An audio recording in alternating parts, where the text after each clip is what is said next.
Amém. Deus abençoe, meu querido. Amém. A paz do Senhor, igreja? Não, de boa. Aqui pode só usar aqui. Tá.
Eu já visitei algumas igrejas grandes que não têm 10% do que essa igreja tem oferecido.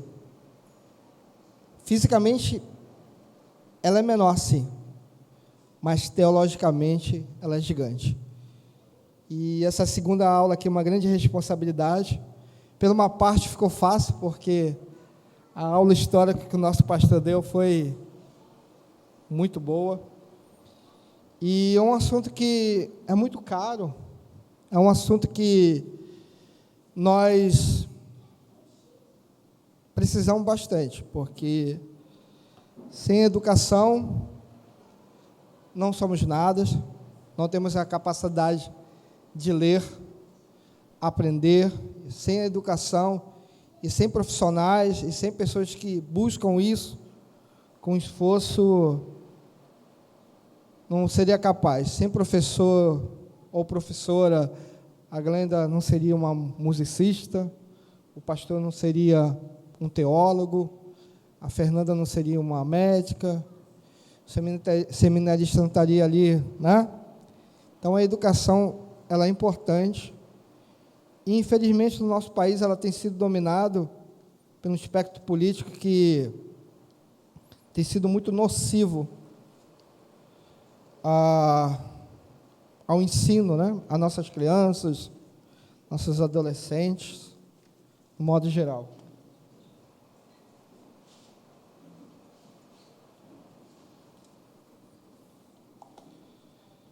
Irmãos, eu queria começar primeiro pela definição do que é educação. Alguém aqui poderia falar alguma coisa do que acha que é educação? Glenda?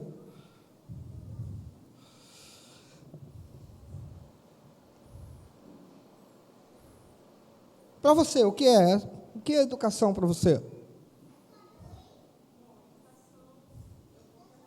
Uhum.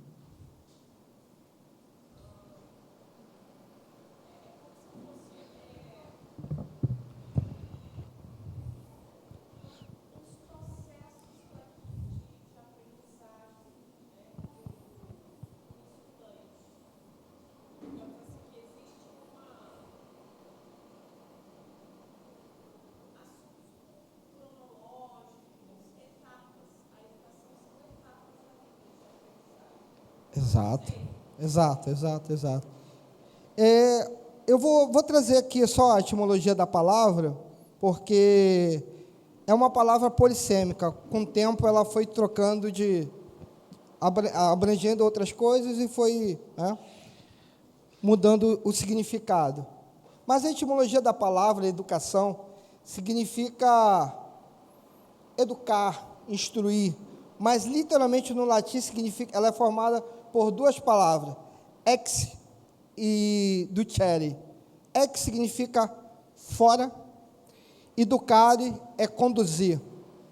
É como se você pegasse uma pessoa que está no ponto, dentro de casa, e levasse ela para fora. Literalmente, a palavra educação, na sua etimologia, significa tirar para fora, né? O que é esse tirar esse para fora? Era você ficava em casa, e o pai pagava um tutor e conduzia essa criança para fora de casa. Ela saía do lar. Esse sentido, ex do chere, tirar para fora. Saía do seu lar, ia para outro local aprender alguma coisa. Como a gente aprendeu na aula passada, vamos recapitular. O pastor aqui ensinou o contexto que a igreja estava passando, que a humanidade estava passando. Teve um alemãozinho lá, muito importante, que começou a mudar algumas coisas, né? Que foi o primeiro reformador, que é Martinho Lutero. Ele tinha uma visão que a educação era algo basilar. Ele nasceu numa família de agricultor, mas, graças a Deus, Deus mudou aquela região. Pastor, está um pouquinho...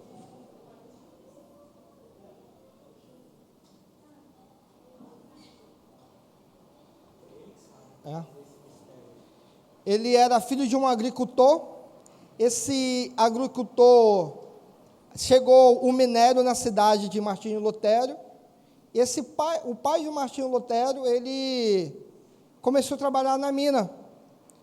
E o pai do Martinho Lutero, ele tinha em sua mente que o seu filho deveria estudar.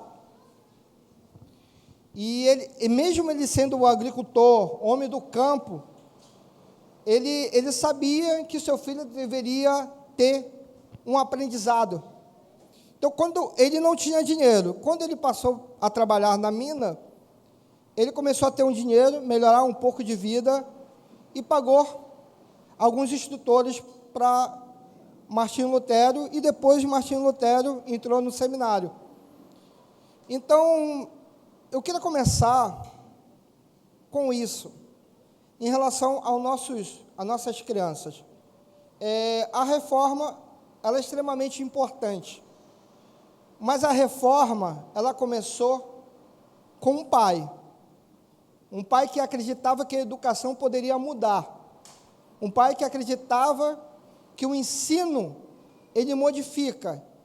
Esse pai investe na filha do filho, e esse filho foi instruído, se formou, e foi usado como instrumento na mão de Deus para começar a reforma protestante. Irmãos, a educação, ela é vital. A cultura, ela é mudada através da educação. A sociedade, ela é mudada através da educação. Então, a reforma, ela foi possível porque o pai guardou dinheiro, investiu na educação de um filho. E esse filho entrou no seminário, estudou e viu que o seu tempo estava praticando coisas erradas.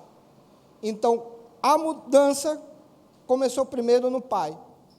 E, através disso, Martinho Lutero teve a consciência do seu tempo. Vamos contextualizar como era a educação naquele período. Basicamente, a educação ela tinha duas formas, que era o trivium e o quadrivium, duas palavrinhas difíceis, né? Mas o que seriam basicamente? Eram dois modelos que eram usados. O trivium era um ensino inferior e tinha um ensino superior, no sentido não de faculdade, mas de achar que aqueles assuntos era superior aos menores. O trivium era a ênfase na gramática, na retórica e na dialética. No geral, só se estudavam nas escolas, na faculdade, o clero e os filhos, os príncipes e os burgueses da época. mas basicamente seguiam esses dois modelos, que começava pelo trivium, que era, você tem que entender a língua. Você só tem a capacidade de aprender se você aprender a gramática. A retórica, que hoje é uma coisa que está bem abandonada, que é a arte de falar, de defender as suas teses, seus pontos. E a dialética, que até o pastor poderia... Isso, a arte de e contra-argumentar. Basicamente, a maioria da burguesia ficava no ensino inferior. Os seminaristas e os príncipes e o quadrivium, que era aritmética, geometria, música e astronomia. Não quer dizer que os outros não estudavam esse assunto, mas se a burguesia e o clero se aprofundavam no crávido. E hoje a gente vê, quando eu li essa parte, pesquisando sobre o assunto, e vi, eu vou dar um aqui, que não é a minha área, não sei cantar, mas dar um destaque aqui à música. Você sabe, você mensura a sociedade atual, ou qualquer sociedade, pela sua cultura. Quando a música da sociedade ela está corrompida, ela tem letras obscenas, ela tem letras chulas, é que aquela sociedade ela está corrompida. Então, eles colocavam a música como parte do ensino superior. A importância que se tem da música. Eu olhando assim, caramba, assim, eu, sinceramente, menosprezava, e a música, ela era vista como um ensino superior na época. Então, por isso que você vê a música sacra, a reverência à música como algo importante, e realmente a música é algo que faz parte da adoração e te eleva a Deus. A partir do momento que a música ela é voltada só para o homem, ou é uma coisa muito obscena, essa sociedade ela está corrompida. Então, é uma coisa que eu vou olhar com mais carinho, pastor, sincero. Eu não olhava muito para esse aspecto. Então, irmãos, a Igreja Reformada, ela tem uma visão específica sobre a educação, baseada nos princípios da Reforma Protestante. A Reforma Protestante, liderada por Martinho Lutero, no século XVI, trouxe uma série de mudanças na forma como a Igreja e a sociedade eram estruturadas. Uma das principais mudanças trazidas pela Reforma foi a ênfase na educação e na alfabetização. Eu queria dar um destaque nessa questão da alfabetização. O ensino, ele era algo que precisava de um certo recurso. Pessoas eram educadas porque tinham um certo dinheiro. E não só dinheiro, dependia também de onde ela nascia, porque se você era um burguês novo, não era toda a burguesia que tinha acesso à educação. Então, Martinho Lutero, o que ele pensava? Ele pensava que a forma de ganhar novos adeptos era que esses adeptos aprendessem a ler a Bíblia. E que esses novos adeptos viessem a ler para conhecer a palavra. Então, você vê que tem um aspecto religioso e tem um aspecto político também. Não é uma inocência de dizer, porque amava a palavra e quis ensinar a todos. Não. Foi uma forma de se ganhar adeptos. Então, quando a parte mais pobre daquele período começou a ver um monge ensinando gratuitamente, aquilo despertou um interesse em novos adeptos. Isso ajudou também. Então, quando Martinho Lutero, ele tinha esse pensamento que o ensino deveria ser público e universal. Martinho Lutero também incluía as mulheres no ensino. Ele falou, as mulheres devem ser ensinadas também. Porque o que acontecia? Mesmo na burguesia da época, as mulheres aprendiam aquilo que o marido ensinava, aquilo que o irmão aprendia e ensinava alguma coisa. Mas essa mulher ela não tinha direito de ir para a escola.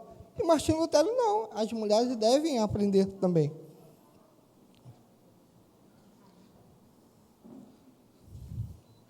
Irmãos, desculpe. Faz parte. Então, Martinho Lutero, ele mudou essa concepção. Era uma concepção que não era particular de Martinho Lutero, mas era uma coisa que já começava a inundar a mente do povo na época. Ele falou, não, o ensino vai ser universal e público. Então, essa primeira ideia de ensino público e universal é uma ideia reformada. Como muita gente vem aí, acha que tudo começou na Constituição de 88, isso aí já tem muito tempo, né? Então, porque eles sabem que através da educação você pode implantar ou pode mudar a cultura de um povo.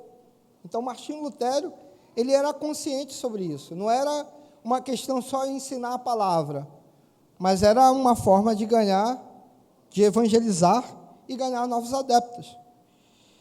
E, a partir desse princípio, a Igreja Reformada passou a valorizar a educação como uma forma de capacitar os fiéis a compreender melhor a palavra de Deus e se tornarem cidadãos responsáveis e engajados na sociedade. A educação reformada busca promover o desenvolvimento integral do indivíduo, incluindo aspectos espirituais, intelectuais e emocionais e sociais. Quando eu ouvi uma palestra do Nicodemos, ele falou que não existe educação neutra. E eu tendo a concordar com isso. O Nicodemos, ele fala assim, olha, esse ensino que falam que não existe, que existe educação neutra, é balela. Se você tem uma ideologia, você tem uma religião, você vai ensinar baseado naquilo que você acredita. Essa ideia de dizer que religião e ciência são coisas distintas, é uma mentira, isso é uma falácia. Então, nós como cristãos, devemos ser sim, professores, arquitetos, engenheiros, e influenciar essa sociedade com nossos princípios. Eu vejo aí algumas profissões que não estão limitadas, foram cerradas ao meio, como a medicina, a psicologia, a filosofia, praticamente está proibida de o profissional daquela área refletir os seus princípios. Isso é uma falácia. Isso é uma mente satânica. Isso é uma mente que quer afastar a sociedade de Deus. Você ensina sim. Você pode se ficar restringido acerca da sua fé, mas os seus princípios cristãos, eles têm que sim ser evidenciado na sua profissão, seja como psicólogo, como pedreiro, como marceneiro ou como músico. Se você toca para a glória de Deus. Se você faz projetos para a glória de Deus. Se você é um psicólogo, você ajuda as pessoas através dos seus princípios, com ferramentas que a ciência te deu. Mas essa questão de que você não pode transmitir princípios na sua profissão é uma falácia e uma mentira. Além disso, a Igreja Reformada também enfatiza a importância da educação cristã, que busca integrar os princípios bíblicos e os valores cristãos em todas as áreas de conhecimento. A educação reformada busca formar indivíduos que sejam capazes de pensar criticamente, agir com ética e contribuir para o bem-estar. Então, voltando ao que eu estava falando de Martinho Lutero, mais à frente até vou falar mais sobre isso. Além da educação, ele tinha mais um outro ponto. Devemos ter educadores bem instruídos. Então, Martinho Lutero foi revolucionário nesse ponto. Além da importância da educação, ele acreditava que deveria ter educadores capazes de ensinar. Porque a educação, sem tutores, professores capacitados, é difícil. Você vê como está a nossa realidade, né? Que muitos professores que deixam de ensinar matemática, gramática, para ensinar suas próprias ideologias, né? Então, ele acreditava que, além da educação, o próximo slide, irmão, por favor.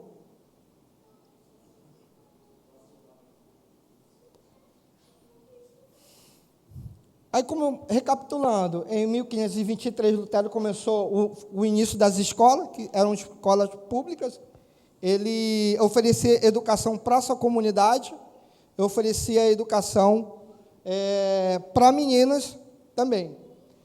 E ele acreditava na formação de líderes religiosos e em líderes de educação. E o seu trabalho foi a tradução da Bíblia para que abrangesse um povo maior. Próximo slide. E vou confessar que aqui a minha esposa ela é fã de frases, né? Então, aqui ela botou algumas frases até para me ajudar. Ela disse, por que você não coloca isso aqui? Então, os pensamentos de Lutero eram esses. Qualquer ensinamento que não se enquadre na Escritura deve ser rejeitado, e mesmo que faça chover milagre todos os dias. A Fernanda ela gosta muito dessa frase, né? O que essa frase ela quer dizer para você, Fê? Então, essa frase ela diz que o ensinamento que foge, né, das Escrituras deve ser rejeitado. Então, né, muitas vezes nós ouvimos uma palavra que às vezes não condiz com a Bíblia, né, aquela palavra move o nosso coração, né, ela faz a gente chorar, e a gente acha que aquilo ali vem de Deus, apesar de não se enquadrar nas Escrituras. E Lutero, ele refuta isso, né, essa frase.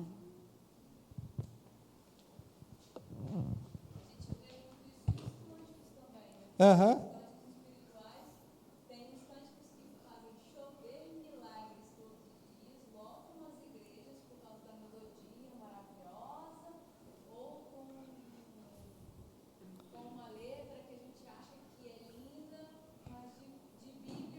Nada, né?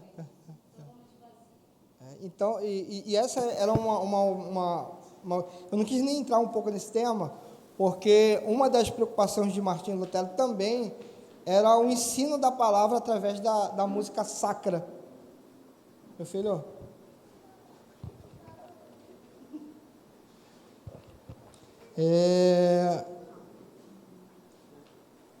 Enfim. É um modelo que eu estou me adaptando, os irmãos. Eu, nesse sentido, quero ser um pouco mais presbiteriano de ensinar com texto.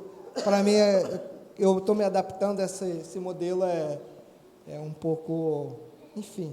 Mas é um modelo que eu admiro muito, né? Eu vejo Augusto Nicodemos ensinando através de um texto aqui e admiro bastante, né? Então, basicamente, era isso que Martinho Lutero pensava. É um pensamento que eu concordo muito.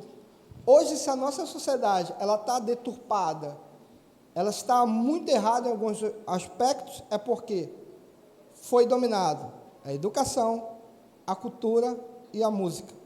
Se esses três pilares forem dominados, essa sociedade ela vai ser levada a um ponto que se afasta de Deus e que se afasta da moral no sentido geral. E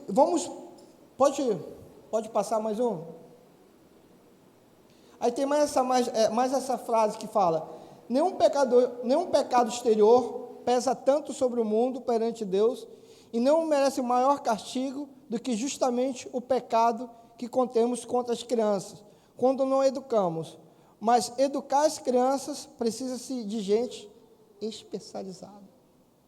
2 pontos aqui, que nessa frase, eu acho que para mim foi, quando eu li, me arrebentou. Primeiro, não devemos negligenciar o ensino da criança. E segundo ponto, devemos estar preparados para ensinar essas crianças. Eu vou dar um testemunho aqui pessoal, né?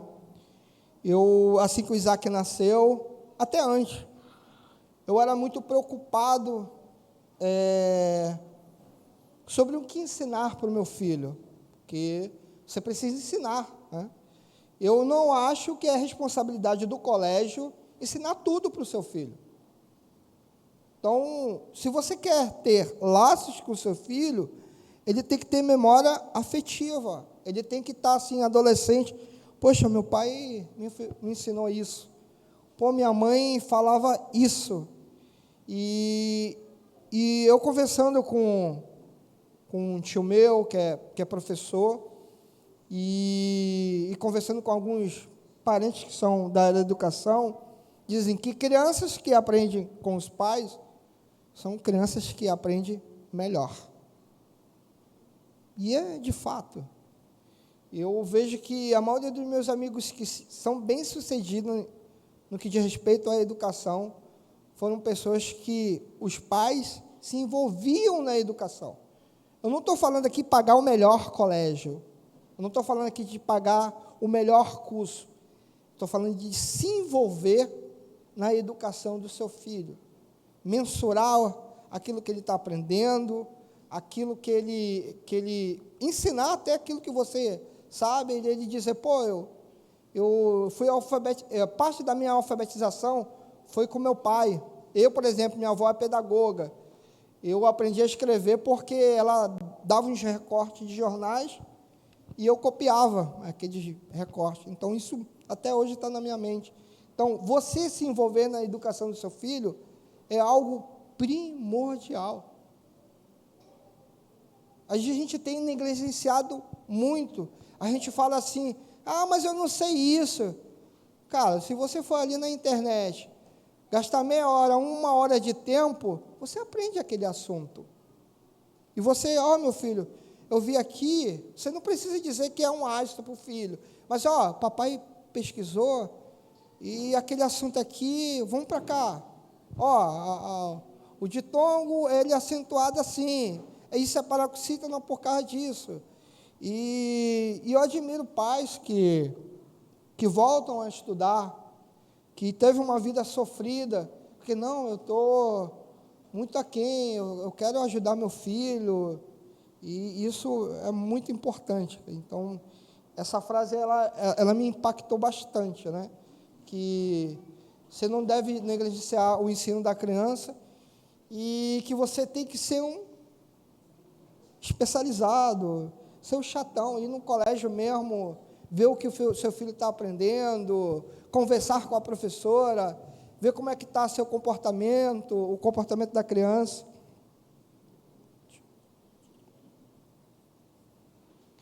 Então, agora vamos puxar a sardinha para o nosso lado. John Calvino, não preciso falar quem é, a igreja toda conhece, mas diferente de Lutero, eu acho que ele foi um pouco até mais importante para a educação, porque ele foi aonde poucos Foram. Ele foi no campo científico. Ele não criou uma universidade, mas através do que ele montou, virou uma universidade. Então, ele foi questionado uma certa vez sobre o helicentrismo, e o cara perguntou lá para ele, ele respondeu, disse, olha, não há uma contradição entre o ensino científico e a Bíblia. Ele falou, ó, o papel da Bíblia não é ser científico. O papel da Bíblia é trazer verdades. E trazendo essas verdades, não quer dizer que a Bíblia negligencie a ciência. A ciência, ela é importante. Essa ideia de separar religião e ciência é outra falácia também. É uma falácia que a gente não deve aceitar, porque mais à frente, pode passar o próximo, ele tinha algumas recomendações. Calvino recomendava que o estudo dos clássicos em todas essas áreas, ele recomendava o estudo dos clássicos em todas as áreas do conhecimento. Na escola que ele cooperava, ele tinha a ideia de, enquanto algumas instituições religiosas só ensinavam teologia, Calvino diz, não, vamos ensinar os clássicos, vamos ensinar as outras coisas. Então, ele foi o primeiro no sentido mais plural. Ele achava que você deveria aprender de tudo. Tá?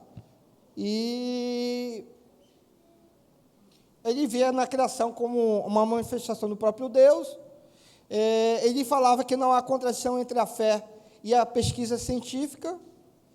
E, segundo Calvino, a Bíblia não tem a função de dar uma definição científica aos fenômenos naturais. Eu achei isso aí muito interessante, que ele falou assim, olha, vocês que querem que a Bíblia seja científica, Deus falou para um povo, e Deus é como se fosse um pai, ele se adequou à linguagem daquele povo. Aquele povo, ele não tinha o conhecimento científico que a gente tem hoje. Então, a linguagem da Bíblia, em certos aspectos, ela foi de forma pedagógica para que um povo compreendesse aquilo que Deus queria saber. Pode passar o próximo.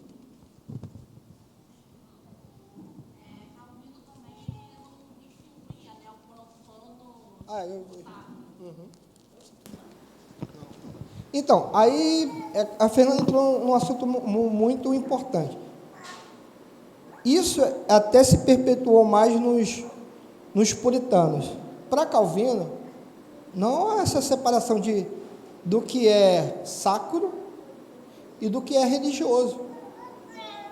Para Calvino, se você era um advogado, como é um pensamento mais puritano, que influenciou os puritanos, você era um advogado para a glória de Deus. A sua profissão é uma extensão para glorificar a Deus. Você não faz unha apenas para ganhar Deus. Você faz a melhor unha para que o nome de Deus seja glorificado. Você não vende imóvel só para ganhar dinheiro e manter a sustentação. Você vende imóvel para que a glória de Deus seja manifestada. Como? Aquele corretor, ele é honesto.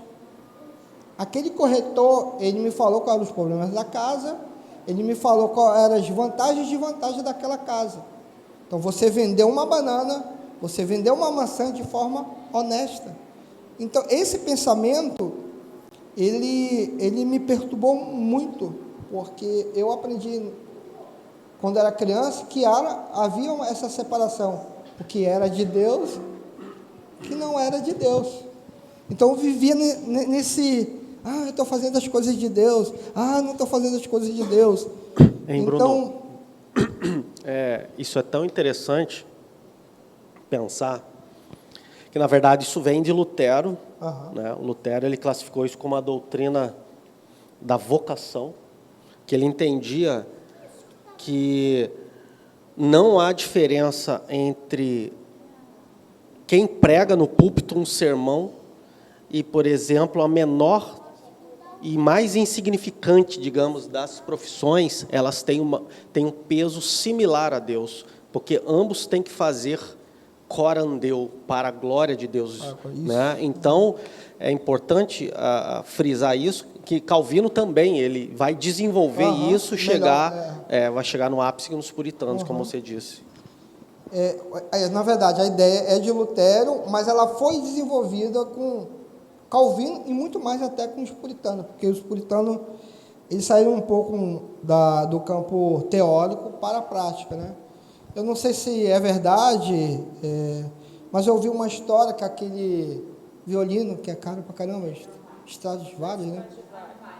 Ele era feito por puritanos, né? E todo mundo queria comprar o banco dos puritanos, porque naquela época o banco ele era feito com duas faces.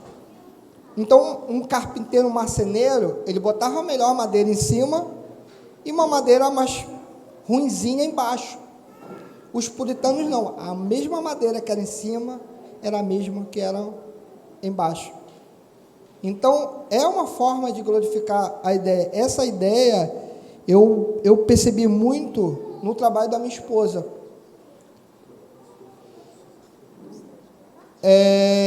No trabalho da minha esposa, porque essa área da saúde e também direito, eu vejo no meu tio, né?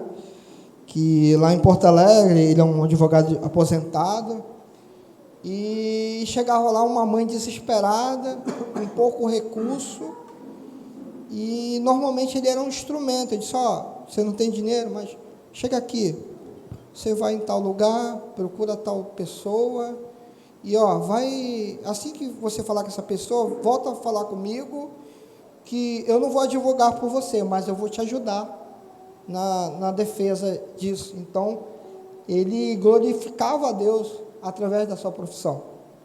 Então, na área da medicina, da saúde, e quando você vê pessoas honestas, você fala: vou lá na banca desse cara que vende cebola, porque eu compro 1 quilo de cebola, chega a 1 quilo e 10 gramas em casa. Mas aquele outro fulano, eu compro 1 quilo, chega na... melhor cebola, né? É a melhor cebola, né? Então, é uma ideia que não é fácil, porque culturalmente a gente não é ensinado a ser assim, e não falando mal da cidade que eu vivo, mas essa cultura de levar vantagem,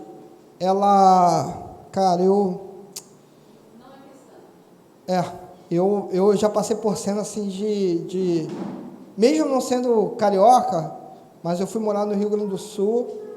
Quando eu fui morar lá, eu saí daqui do Rio, né? Aí me chamavam de carioca. Vai me roubar? Quer levar vantagem em quê? Então, já pensou? Você culturalmente ser conhecido por querer...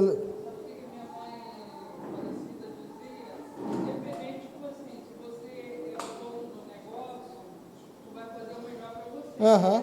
Mas se você trabalhar para outra pessoa, ser um funcionário, você vai fazer tão bem quanto se você fosse o dono. É porque... foi até importante que a irmã falou, que tem aquela cultura que o patrão explora, né? Não, você trabalha além do patrão, porque você trabalha, você aceitou aquele trabalho, você agradece a Deus e glorifica a Deus através daquele trabalho. A partir do momento que você acha que o seu patrão está te explorando, você tem que se qualificar ou procurar um outro trabalho, mas a sua integridade, ela tem que ser mantida, porque você é cristão. Então, você é a imagem e o espelho, né, do Evangelho. Eu queria que o irmão passasse mais à frente. Já falei da... Pode passar? Tá. Eu queria... talvez não seja para alguns tão importante, mas quando as pessoas falam que a ciência, ela é algo que o cristão... é algo paradoxal ao cristão, eu não vejo isso, porque no período de Calvino, a Academia de Ciência em Paris, 81% eram protestantes. Na Sociedade Real de Ciências em Londres, que é a Sociedade Real Inglesa, ela era, acho que,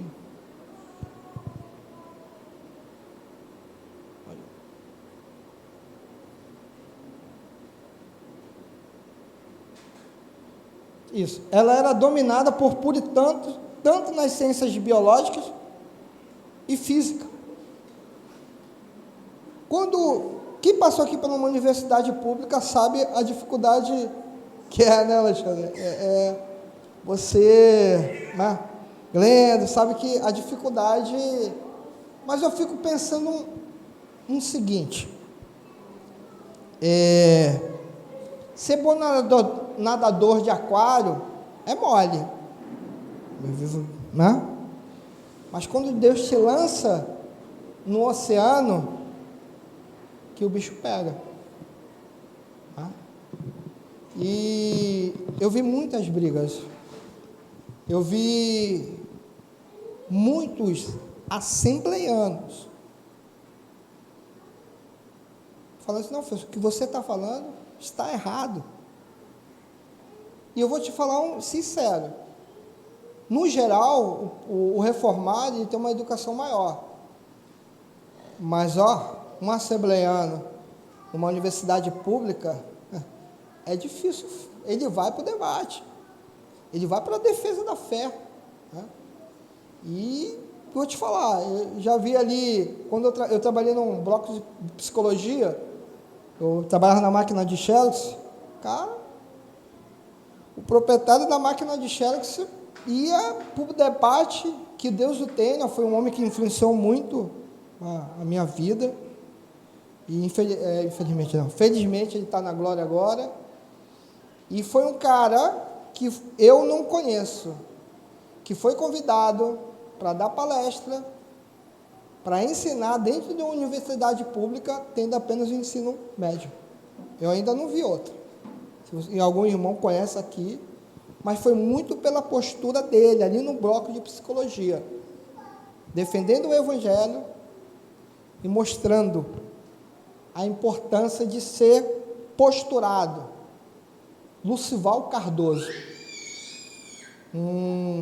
Na época ele era diácono, dono de uma pequena máquina de Xerox ali, e todo mundo na universidade amava aquele homem. Ele tinha muitos inimigos por causa da sua postura, mas eu nunca vi um irmão sem ensino superior dando palestra numa universidade pública. Eu desconheço, eu já ouvi falar, mas a postura dele era firme dentro da máquina de Xerox. Quando vinha algum professor lá, falando, se vai esse assunto é assim, ele disse, não é isso. E um cara que tinha um conhecimento, que eu vou te falar, eu sou um pós-graduando, mas não tenho 1% do que aquele homem tinha, porque ele não se prendia só ao ensino formal. Era um homem que buscava, porque ele falava para mim, Bruno, eu entrei velho no Evangelho, mas eu não sou sem vergonha. Ele disse, eu entrei velho no ensino médio, mas eu sei o Deus que eu sirvo. Se ele falou que se eu tenho falta de conhecimento e pedir a ele, ele vai dar, ele vai me dar. Então era um homem que conhecia, falava grego, hebraico, com ensino médio tardio. Não foi o ensino médio que ele aprendeu quando era criança, depois de que ele entrou no Evangelho. E pode passar. Então, para quem diz que ser crente é ser burro, é ser contra a ciência, aqui alguns protestantes. Pasteur, Isaac Newton, Boyle, quem é da área da química aí vai... Mendel, Blaise Pascal, Klepper. Pode passar, irmão. Pode. Então, para quem diz que o Evangelho não oferece ótimo cientista, precisa ler um pouquinho. E os legados de algumas universidades que a Igreja Reformada deixou, que foi a Universidade de Amsterdã, pode passando agora, Universidade de Princeton, pode passar, Harvard, Yale. Aí eu te pergunto, o que a igreja evangélica atual tem deixado como legado? Eu tenho um filho de 4 anos. A dificuldade que você tem de procurar uma escola. Não que essa escola, ela tem que cumprir o meu papel como pai, ou cumprir o papel da igreja, mas ela tem que ter mais escolas confessionais.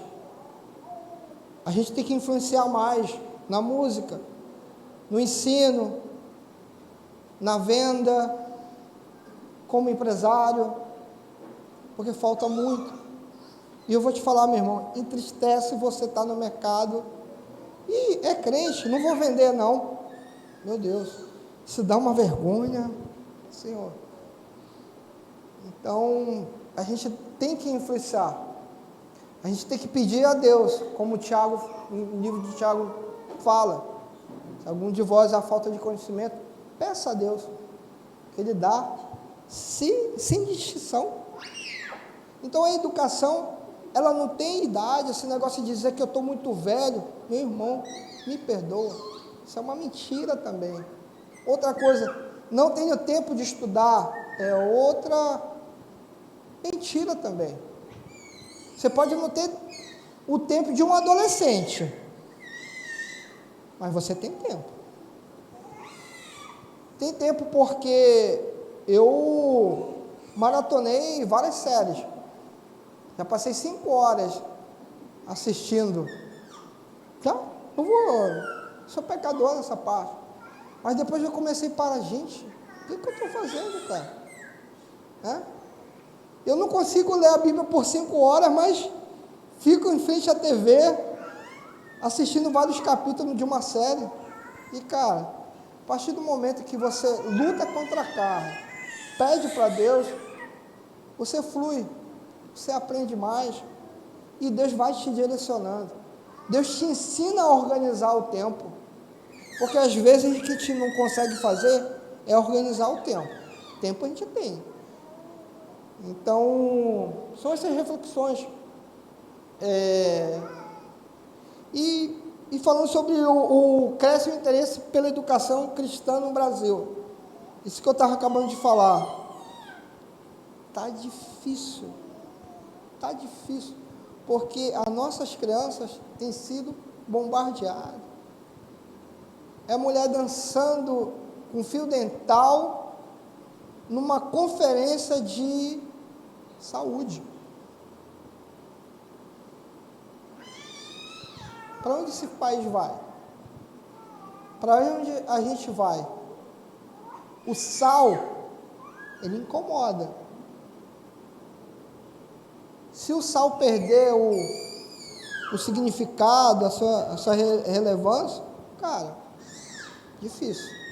A gente vai se passar por chato, por inconveniente. Mas isso aí, eu queria agradecer à igreja. Eu estou nervoso.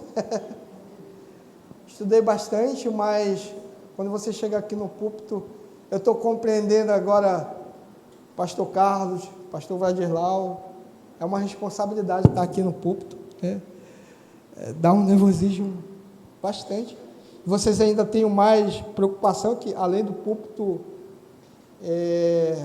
dar alimento para a gente. E eu vou ser até repetitivo. Agradeço muito a Igreja Presbiteriana da Praia da Bica. Meus irmãos, o que tem de templo grande, o que tem de homens com nomes fortes, mas igrejas doentes. E aqui temos pastores que se dedicam para trazer alimento saudável. Aqui você não vê fast food. Aqui você vê o alimento que nutre, porque é um alimento que sai da boca de Deus.